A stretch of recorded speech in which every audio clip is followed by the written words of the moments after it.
Broads Media.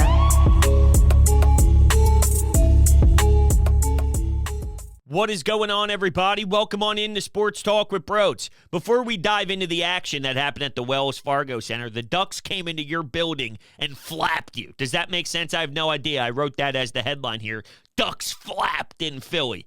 I don't know. It sounded like that means they won. They did win, unfortunately. Before we talk about it, though, real quickly, let me tell you about MyBookie. You want to start betting on the action. You want to join the MyBookie family and join what I do every single night, and that's take your money, put it on the action, no matter if it's the NHL, the NBA, you got the World Series going on. And what if I told you I can get you free money right into your account as you sign up? Well, I can. There's a no-strings-attached cash bonus that lets you deposit and withdraw quickly. And when you sign up with promo code BROADS on your first deposit, you receive up to $200 in cash. That's promo code BROADS to claim your own cash bonus right now. Plus, they have so many different potential Super Bowl front runners at long shot odds like Eagles Chiefs at plus 38,000. You won't find odds like that anywhere else. Bet on anything, anytime, anywhere, only with MyBookie. Okay, so it sucked to see another 1 o'clock game. That was a dud. So far, they've played 2 afternoon Saturday games, and they both were super flat. One in Ottawa, which was their home opener. I thought, okay, you go on the road when the team is opening up. It's a Canadian city. You know that they care about their damn teams. So it's tough because they're all inspired and they're all pumped up and whatever, right? Now you're in your own building. You're coming off of an electric win against Minnesota. The fans were buzzing that night, and then you go down 4-0 so quickly. Now, I will say, even though the scoreboard read 4-0, the game wasn't as ugly as 4-0. It wasn't a, uh-oh, here we go again. It wasn't a, uh-oh, typical Flyers. They were doing things well. It was just unfortunate, and you get some weird puck luck if you're Anaheim, like Sanheim, trying to make that first pass where the puck just jumped over his stick or he whiffed with the basic simple pass. As well as he's been playing, he didn't have the sharpest game this afternoon, but I do value mistakes differently. To me, there's something different if you're in the corner and you're hesitating because there's a heavy forecheck on you, and then you pass the puck in the middle of your own ice in your defensive zone, and then that turnover goes into the back of your net.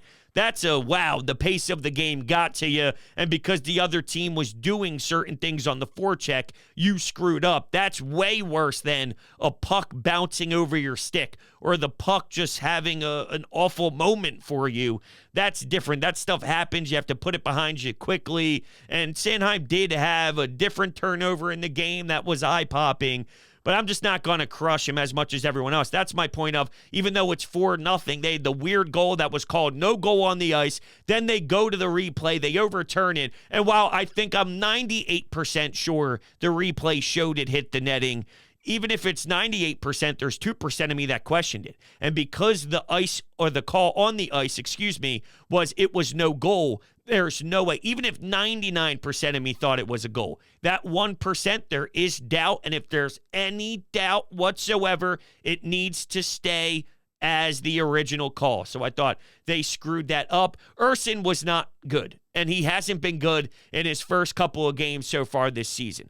I don't mind John Tortorella having his back. I heard Travis Konechny post-game with the media, and he was saying that it's not on Ersson either. They love the guy. They love his compete level, and I think they have a lot of faith that he can get back to what he was last season. And he was a dog. He was a different type of beast last year. We need that desperately because I think so far both games that he's been in between the pipes, your team was at an extreme disadvantage, and Carter Hart cannot play every single time they lace up the skates. So you need him to do his job.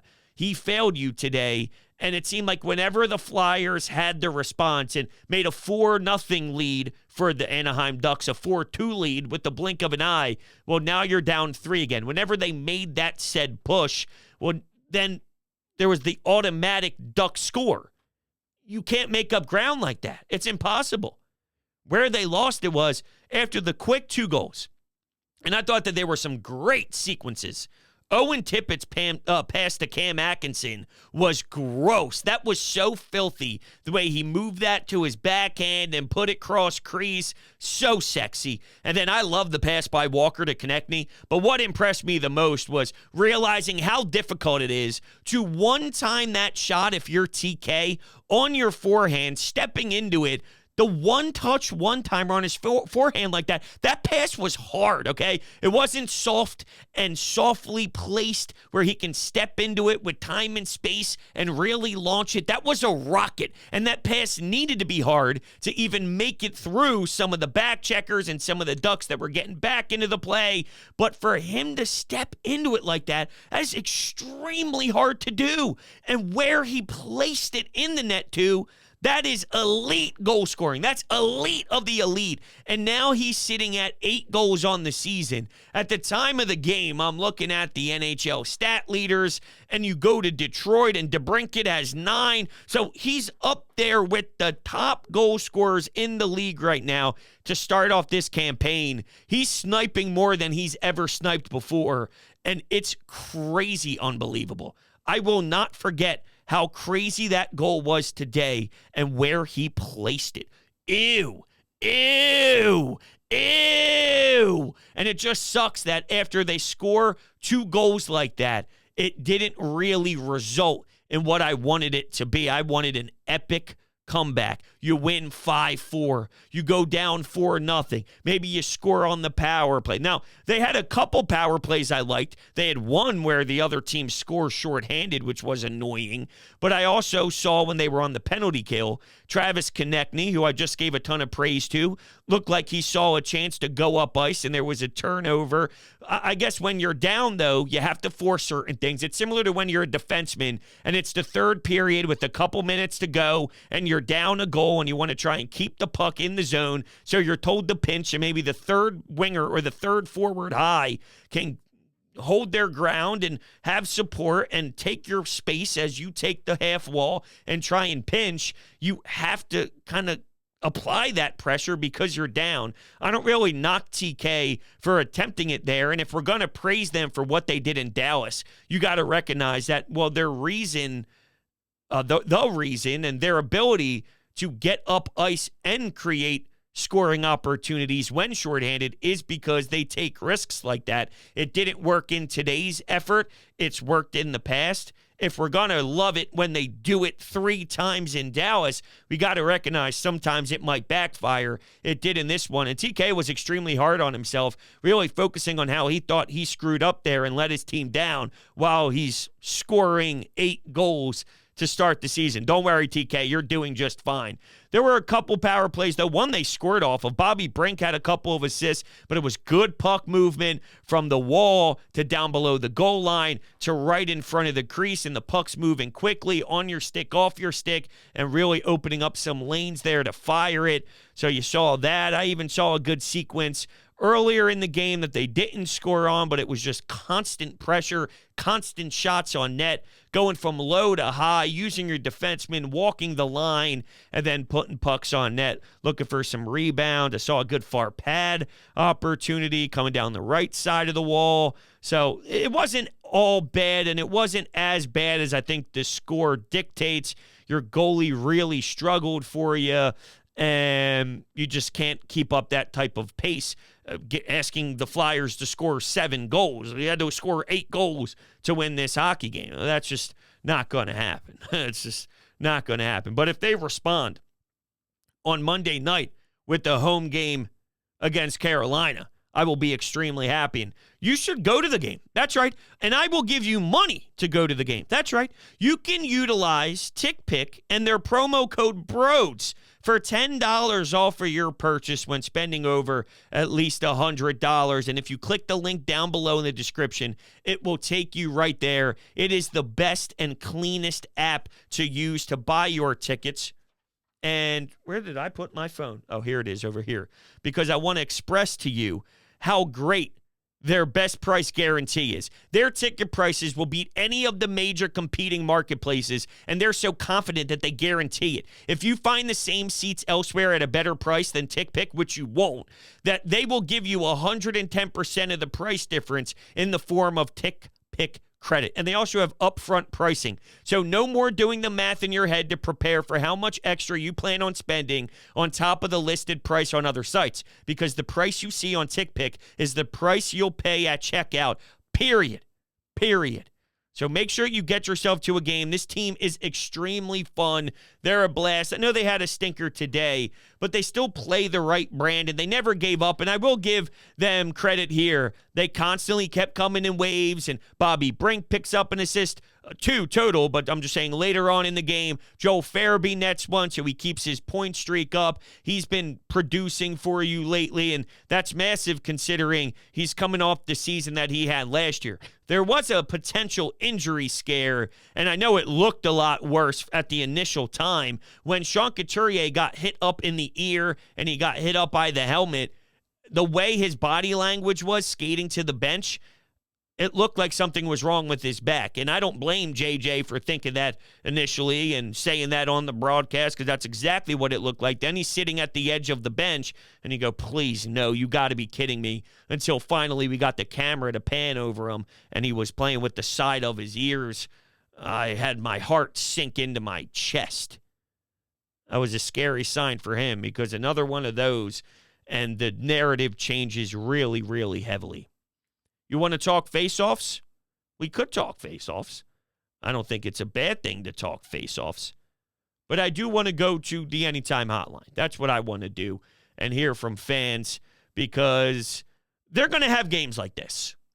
You can't run away from it. Some games are going to get out of their hands. They're going to get out of their grasps early. What do you do when that's the case? Do we have a bunch of guys that are willing to give up, or will they still show their grit? And I'll give the team credit here, too.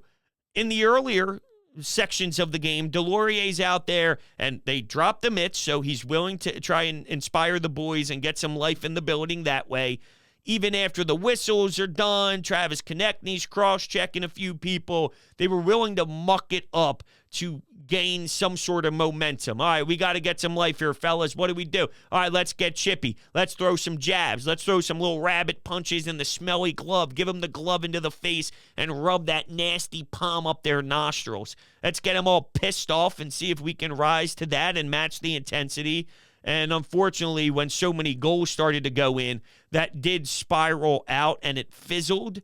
It's just more about the identity of this team, knowing that that's in their toolbox if they ever need to dig that out and go back to something just because they're desperate. Sometimes that happens in a game where it's dead, it's quiet. You're playing 3 games in 4 nights. It's the second half of a back-to-back. You look flat, you look tired, you look slow. Hey, boys, someone's got to do something outside of just Deslauriers willing to fight. Morgan Frost was not in the lineup today. This is the type of game, and let's see what John Tortorella does. My gut tells me he's reading this the same way as everybody else, but this is the type of game where, okay, it was not good enough, so you can definitely find a space for Morgan Frost to slide into the lineup. There's no way that I can justify, even me, someone who's saying, okay, I understand and I trust John Tortorella. I know why Morgan Frost isn't in there. I see what Bobby Brink's doing. Forster, he passed up a spot to shoot it, to pass it to Joel Farabee backdoor. He didn't get it over. I heard 2 different opinions. Some said if it got through, it was a wide-open tap-in for Joel Farabee, and I tend to lean on that side. Al Morgani brought up during the intermission report that, and so did Scott Hartnell, and I kind of disagree a little bit with them because I said Tyson Forster is looking to score, and once he finally breaks that, then he will hopefully open up the floodgates, right? And he'll put 2 up, he'll put 3 up, he'll put 4 up. He needs something to gain confidence. And knowing that he's a sniper and he's willing to shoot from everywhere on the ice, let it rip, man. You got to start peppering, and the more you pepper, one will squeeze through, even if it's one that gets lucky and it tips off the goalie's glove and it goes over his shoulder. It wasn't the cleanest snipe in the world. It's just about finding twine and doing it once. The argument I have against it there was I thought the goalie took away a lot of options where you're asking someone to shoot just to shoot, where I think the better play in that scenario, even though I'm just as hungry as Tyson Forster is, I want him to score just as much as he wants to score. I want him to shoot just as much as he wants to shoot. I don't have a problem with him passing that up there, and I don't think it was because of a lack of confidence that he doesn't believe in his ability to to score in general. I think just with that circumstance where the goalie took the angle away, the smarter hockey play, even though he wants to score so badly, I look at the positive and say, even when he has a nice chance to shoot, he can still see the better play when he's struggling and so desperate to score. Does that make sense? I didn't think it was egregious to pass up that shot. There wasn't a perfect angle, unless I'm missing something, all right? But the first watch and even the replay when I saw it, it looked fine to me. Get it through, and it's a wide open net. So I'm not going to crush Forster for that one. He made an awesome pass to Sanheim in the previous game for an assist.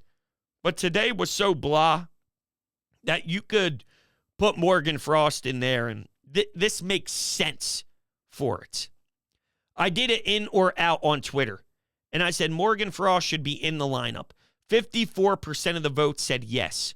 46% of the votes said no. Leading up to this game, I would have voted out.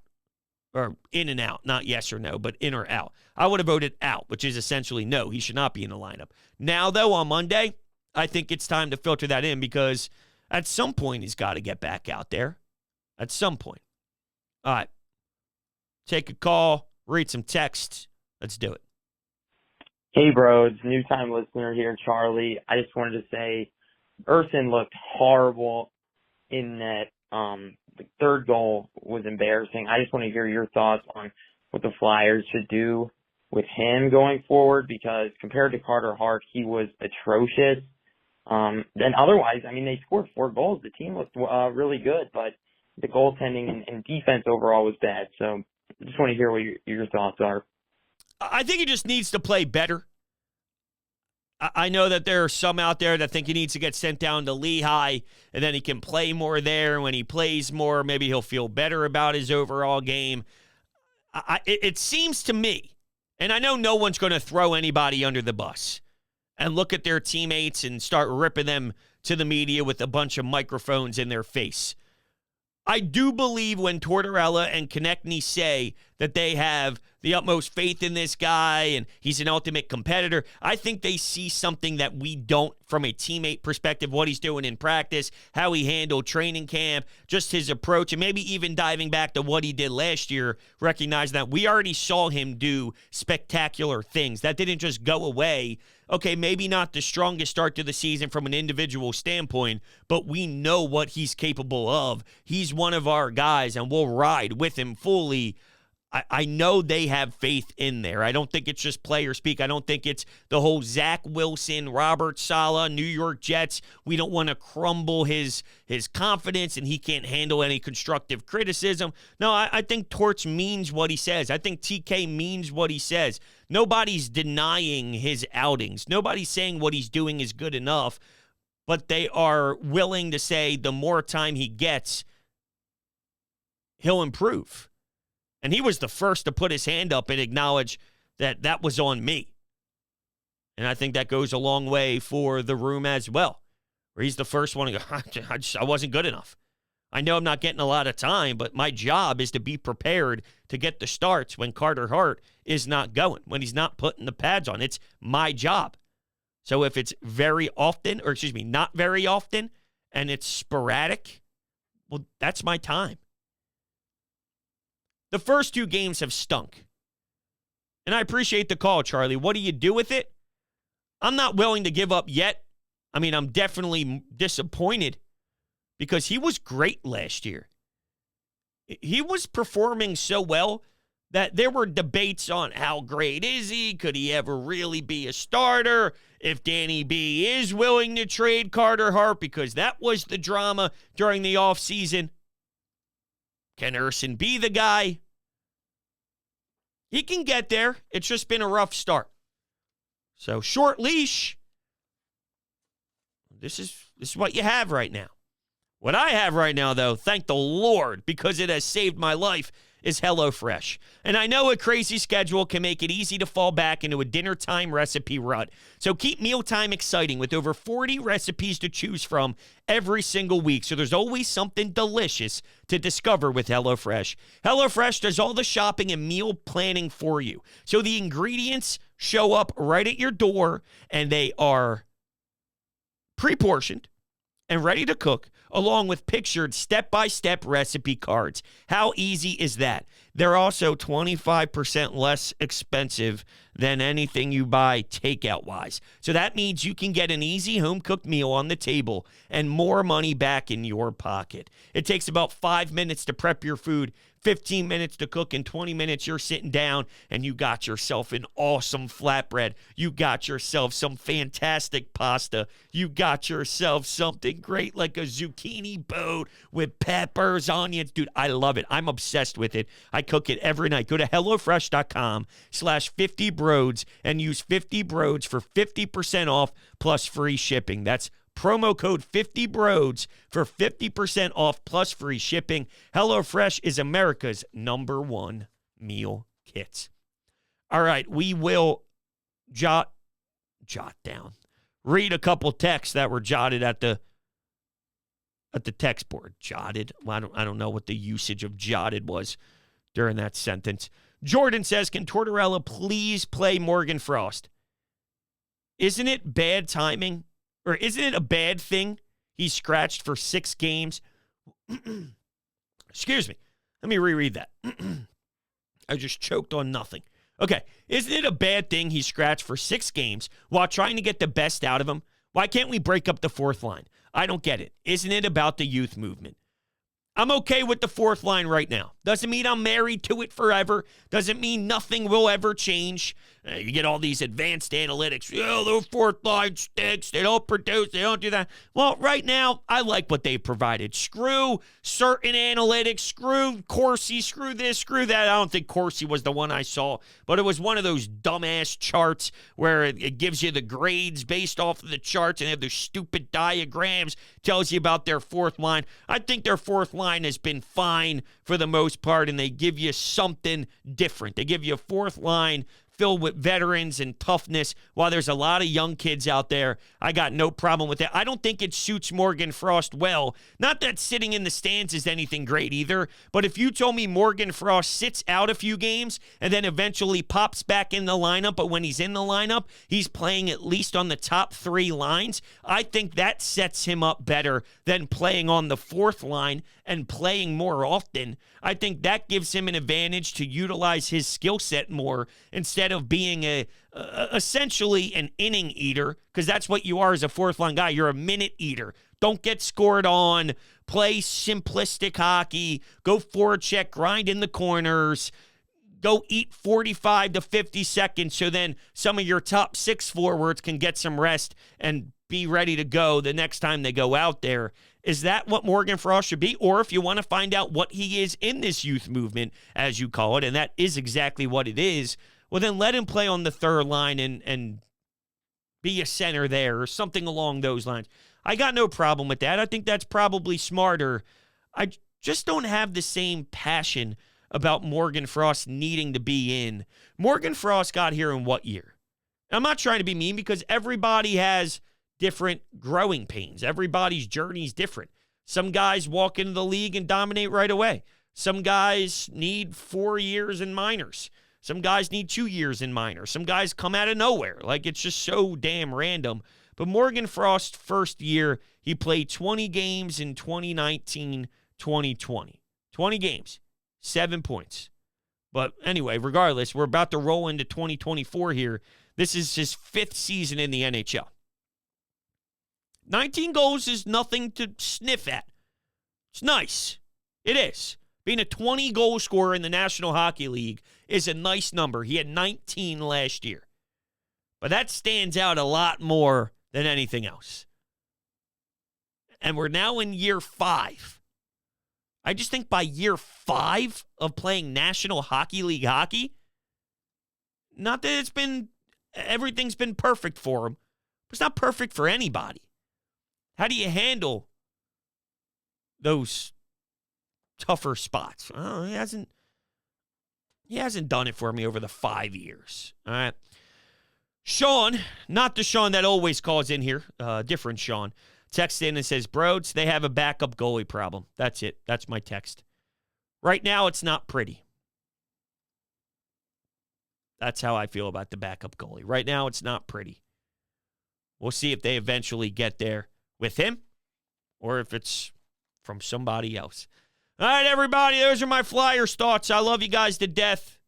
Ducks flapped in Philly. Does that make sense? I have no idea. Talk to you guys on the next one.